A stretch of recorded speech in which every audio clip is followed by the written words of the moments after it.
Rubem Alves, vamos começar falando então sobre educação ou da falta dela. O Brasil tem hoje 16 milhões de jovens analfabetos até 15 anos de idade e outros 30 milhões de brasileiros são analfabetos funcionais, que são aqueles que sabem apenas ler e escrever o seu próprio nome ou coisas básicas. Qual é o seu conselho para reverter esse quadro, para o Brasil ter uma educação de qualidade? Olha, essa questão de aprender a ler, porque o analfabetismo tem a ver com aprender a ler, é o seguinte: a gente não aprende porque não usa. As pessoas que dizem que estão aprendendo a ler, elas não sabem para que elas precisam de aprender a ler. Elas aprendem como um ato mecânico, mas não há ocasiões de exercer o ofício de escritor. Mas simplesmente praticar a leitura mecânica, a escritura mecânica, sem um sentido prático, as pessoas não aprendem e ficam sendo alfabetos funcionais. Não seria isso uma receita para uma educação melhor, um estímulo à leitura? Você sabe que as crianças, sem exceção, elas são muito curiosas, elas querem aprender, elas querem meter o dedo em tudo,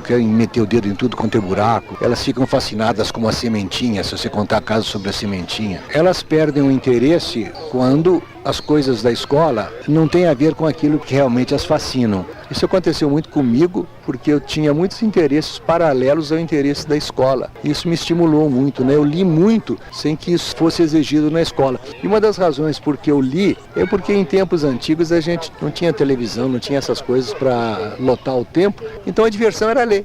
Rubem, recentemente você deu uma entrevista a um canal de televisão em que falou muito bem do amor. Dá para comentar um pouco desse romantismo com a gente também? O amor é um tema tão grande, sabe, que não dá para falar numa entrevista. Mas eu podia dizer para vocês a declaração de amor mais linda que eu jamais vi, que foi escrita por Fernando Pessoa, que diz assim: quando te vi, amei-te já muito antes, tornei a encontrar-te quando te achei. Essa experiência amorosa não se restringe ao amor, vamos dizer, romântico, mas é uma atitude amorosa para com todas as coisas da vida e da natureza, né? Eu tenho uma relação amorosa para com a árvore, né? Eu olho para a árvore e me comovo. Vindo para cá, os ipês estavam tão absurdos. Eu já escrevi tantas coisas sobre o ipê. O ipê me fez... Você sabe uma coisa que me comove no ipê? Eu me lembro de quando eu era menino aqui, chegava o mês de agosto, era aquele mês de seca, aqueles pastos secos e os ipês floridos. E depois eu pensei o seguinte, que o ipê é uma árvore interessante que não floresce na primavera, ela floresce no inverno. Eu fico perguntando por quê?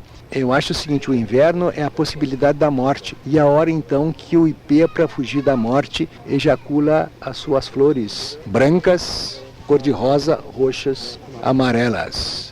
Por falar em lembranças, o senhor já deu aula em Perdões, né? Já! Eu me lembro de alguns rostos lá, me lembro muito da Dulce, uma batalhadora. E uma coisa divertida naquele tempo que eu ia aqui de Lavras, ia guiando a Kombi até lá, e minha companheira de viagem era a dona Margarida Carnahan, que ela ensinava inglês, ela era diretora do Colégio Carlota Kemper, daquele tempo. E tive amigos muito bons. Eu tenho experiências muito boas em Perdões, que infelizmente não dá tempo de contar.